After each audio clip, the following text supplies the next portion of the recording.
Hello दोस्तों, मेरा नाम है अरुण कुमार। एक बार फिर से नीट स्टडी यूट्यूब चैनल में आपका स्वागत है। इस वीडियो में हम लोग FYGP सेमेस्टर 1 सेशन 2023 से 27 वालों के लिए जियोग्राफी मेजर का क्वेश्चन पेपर देखेंगे। तो जो भी स्टूडेंट्स जियोग्राफी मेजर रखे हैं, आज का वीडियो आपके लिए बहुत हेल्पफुल होगा। इस इस क्वेश्चन पेपर में आपको पता चलेगा कि किस प्रकार से आपके एग्जाम में प्रश्न आने वाला है। तो चलते हम लोग जल्दी से प्रश्न को देखते हैं। इसमें जिस तरह से प्रश्न दिया हुआ है सेम इसी तरह से आपके एग्जाम में भी प्रश्न रहेगा। तो देखते हैं हम लोग पहला प्रश्न को। पहला प्रश्न यहाँ पर दिया हुआ है, निम्नलिखित प्रश्नों के सही उत्तर का चयन करें। यानी कि यहाँ ऑप्शन वाला प्रश्न दिया हुआ है, ठीक है, ऑब्जेक्टिव टाइप वाला प्रश्न दिया हुआ है। लेकिन आपके एग्जाम में प्रश्न रहेगा जिसका उत्तर आपको देना होगा, वहाँ पर कोई ऑप्शन नहीं रहेगा, ठीक है। प्रश्न है, निहारिका परिकल्पना प्रतिपादित की गई। तो इसका आंसर हो जाएगा लाप्लास। क्या हो जाएगा? लाप्लास, ठीक है। लाप्लास के द्वारा निहारिका परिकल्पना प्रतिपादित की गई थी, ठीक। नेक्स्ट देख लेते हैं हम लोग। यहाँ पर भी इसका ऑप्शन है लाप्लास द्वारा। नेक्स्ट देख लेते हैं हम लोग। बी नंबर का प्रश्न है, कोयले का निर्माण किस काल में विकसित होना शुरू हुआ। तो इसका आंसर हो जाएगा कार्बोनिफेरस युग में, ठीक है। कार्बोनिफेरस युग में कोयले का निर्माण आरंभ हो गया था। नेक्स्ट देखते हैं। सी नंबर का प्रश्न है, प्लेट शब्द का प्रयोग सर्वप्रथम किया। तो प्लेट शब्द का प्रयोग सर्वप्रथम टुल्जो विल्सन ने किया था। किसने किया था? टुल्जो विल्सन ने, ठीक है। इधर यहाँ ऑप्शन दिया हुआ है, तो इसका आंसर हो जाएगा टुल्जो विल्सन। नेक्स्ट देखते हैं। डी नंबर का प्रश्न दिया हुआ है, वलित पर्वत निर्माण संपन्न होता है। तो देखो, जो हिमालय पर्वत है, ठीक है, हिमालय पर्वत एक प्रकार का वलित पर्वत है। तो हिमालय पर्वत का जो निर्माण है वह महाद्वीपीय अभिसरण क्षेत्र से हुआ है, ठीक है। तो वलित पर्वत निर्माण कैसे संपन्न होता है? तो महाद्वीपीय अभिसरण क्षेत्र पर होता है, ठीक है। इसका आंसर हो जाएगा महाद्वीपीय अभिसरण क्षेत्र।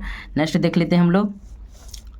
ई नंबर का प्रश्न है, अपनति किसका परिणाम है? अपनति किसका परिणाम है? तो इसका आंसर हो जाएगा वलन का। अपनति किसका परिणाम है? तो वलन का है। आप इनको नोट कर लीजिए या अच्छी तरह से सुन लीजिए, ठीक है। ठीक इसी प्रकार से आपका भी प्रश्न रहने वाला है। नेक्स्ट देखते हैं हम लोग। एफ नंबर का प्रश्न है, सबसे तीव्र गति की तरंग है। सबसे तीव्र गति की तरंग है। तो इसका आंसर हो जाएगा प्राथमिक तरंगे। प्राथमिक तरंगे सबसे अधिक गति वाली तरंगी होती है, यानी सबसे अधिक गति वाली भूकंपीय तरंगे होती है, ठीक। नेक्स्ट देख लेते हैं हम लोग। और एक बात और यहाँ आपको ध्यान देना है, सबसे खतरनाक तरंगे या विनाशकारी तरंगे धारातलीय तरंगे होती है, ठीक है। यह धरातल से होकर गुजरती है और काफ़ी उथल पुथल मचाती है, जिससे मानव जाति या मानव प्राणी जो भी हो गया, प्राकृतिक प्राणी, सभी को काफ़ी नुकसान होता है, ठीक है। तो इसको भी ध्यान में रखिएगा। सबसे खतरनाक या विनाशकारी तरंगे धरातलीय तरंगे होती है। नेक्स्ट देखते हैं। जी नंबर का प्रश्न दिया हुआ है, ज्वालामुखी का ऊपरी भाग जहां से लावा बाहर निकलता है। तो इस प्रश्न को एक बार अपने से ढूंढना है, ठीक है। फिर भी मैं इसका आंसर बता रहा हूँ, इसका आंसर होगा क्रेटर। थोड़ा सा डाउट है, इसको अपने से एक बार चेक कर लेना है, ठीक है। ज्वालामुखी का ऊपरी भाग जहाँ से लावा बाहर निकलता है क्रेटर कहलाता है, मेरे हिसाब से। एक बार आप अपने से देख लीजिए। नेक्स्ट देखते हैं हम लोग। एच नंबर का प्रश्न दिया हुआ है, नदी की युवावस्था में बनने वाली आकृति कहलाती है। तो इसका आंसर हो जाएगा डेल्टा। नदी की युवावस्था में बनने वाली आकृति कहलाती है, तो क्या कहलाती है? डेल्टा कहलाती है। नेक्स्ट देखते हैं हम लोग। आई नंबर का प्रश्न दिया हुआ है, निम्नलिखित में कौन पवन अपर्दन द्वारा नहीं बनता है? पवन अपर्दन द्वारा, सुनिएगा, पवन अपर्दन द्वारा नहीं बनता है। तो देखो, जो ज्यूवेगन हो गया, ज्यूवेगन पवन अपर्दन द्वारा बनता है, भू स्तंभ भी बनता है, इंसेलबर्ग भी बनता है। लेकिन जो यहाँ बालू का स्तूप दिख रहा है आपको, ठीक है, बालू का स्तूप पवन निक्षेपण से बनता है।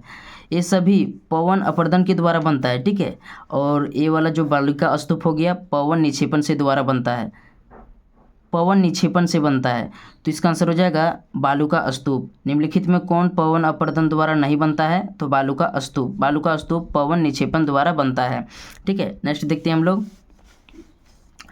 अगला प्रश्न दिया हुआ है, हिमानी अपर्दन द्वारा निर्मित प्रमुख भू आकृति है। हिमानी अपर्दन द्वारा निर्मित प्रमुख भू आकृति है। तो यहाँ पर इसका आंसर हो जाएगा हॉर्न हो जाएगा, ठीक है। एक प्रकार का हिम नदी श्रृंग होता है। इसके अलावा जो हिमानी अपर्दन हो गया, उसमें यू आकार का भी निर्माण होता है, ठीक है। यू आकार की घाटी का निर्माण होता है। तो यहाँ पर इसका जो हो जाएगा वह हॉर्न हो जाएगा। हॉर्न हिमानी अपर्दन द्वारा निर्मित प्रमुख भू आकृति है, ठीक है। नेक्स्ट देखते हैं हम लोग। तो देखो, अब यहाँ से आपका long answer type question start होगा। लॉन्ग आंसर टाइप क्वेश्चन में पहला प्रश्न दिया हुआ है, भूकंप विज्ञान के आधार पर पृथ्वी की आंतरिक संरचना का विवरण प्रस्तुत कीजिए। तो इस ठीक इसी प्रकार से आपका भी प्रश्न रहेगा, देख लीजिए। भूकंप विज्ञान के आधार पर पृथ्वी की आंतरिक संरचना का विवरण प्रस्तुत कीजिए। तीसरा प्रश्न दिया हुआ है, वैगनर द्वारा प्रदत्त महाद्वीपीय प्रवाह सिद्धांत की विवेचना करें। वैगनर द्वारा प्रदत्त महाद्वीपीय प्रवाह सिद्धांत की विवेचना कीजिए। ठीक, नेक्स्ट देखते हैं हम लोग। चौथा प्रश्न दिया हुआ है, प्लेट सिद्धांत तथा प्लेट सीमाओं के प्रकारों का वर्णन करें। प्लेट सीमांत तथा प्लेट सीमाओं के प्रकारों का वर्णन कीजिए। ठीक है, तो ये चौथा प्रश्न था। नेक्स्ट देखते हैं। पांचवा प्रश्न है, भ्रंशित धारातलीयकृति से संबंधित भू आकृतियों का वर्णन कीजिए। नेक्स्ट देखते हैं। छठा प्रश्न है, नदी अपरदन से बनी स्थलाकृतियों की व्याख्या कीजिए। नेक्स्ट देखते हैं आगे हम लोग। सातवां प्रश्न दिया हुआ है, वायु की निक्षेपण कार्य तथा इस कार्य से उत्पन्न स्थलाकृतियों का वर्णन करें। यानी कि वायु निक्षेपण से, पवन निक्षेपण से कौन कौन से स्थलाकृतियाँ उत्पन्न होती है उसके बारे में आपको बताना है। ठीक है, इसमें दिया हुआ था प्रश्न, इसी प्रकार से आया था। अब यहाँ पर दिया हुआ है, निम्नलिखित में से किन्हीं 3 पर संक्षिप्त टिप्पणियाँ लिखिए। तो देखो, जो यहाँ पर क्वेश्चन नंबर 8 दिया हुआ, ठीक है, यही प्रश्न आपका ठीक क्वेश्चन नंबर 2 पर रहेगा, जिस पर आपको संक्षिप्त टिप्पणी लिखने को रहेगा, किसी 2 पर, जो 5-5 मार्क का होगा। ठीक है, इसमें पहला प्रश्न क्या दिया हुआ है, यू आकार की घाटी, इस पर संक्षिप्त टिप्पणी लिखना है। अगला है हिमोड़, उसके बाद है सी नंबर में बरखान, और डी नंबर में दिया हुआ है दरार घाटी, इसी प्रकार से ई नंबर में है क्रेटर। तो इन सभी पर आपको संक्षिप्त टिप्पणी लिखना है। ठीक है, लिख लीजिए, इसी प्रकार से आपके एग्जाम में भी प्रश्न रहेगा। इसके अलावा जो VVI इंपॉर्टेंट प्रश्न है, मतलब कौन कौन से प्रश्न आएगा, एक और क्वेश्चन पेपर मैंने अपलोड किया था, उसमें मैंने सारा बताया था कि वही प्रश्न आने वाला है, तो एकदम उसको देख लीजिए जाकर, लिंक डिस्क्रिप्शन में मिल जाएगा, उसको देख लीजिए। बाकी वीडियो कैसा लगा कमेंट करके जरूर बताना। मिलते हैं नेक्स्ट वीडियो में, तब तक के लिए धन्यवाद।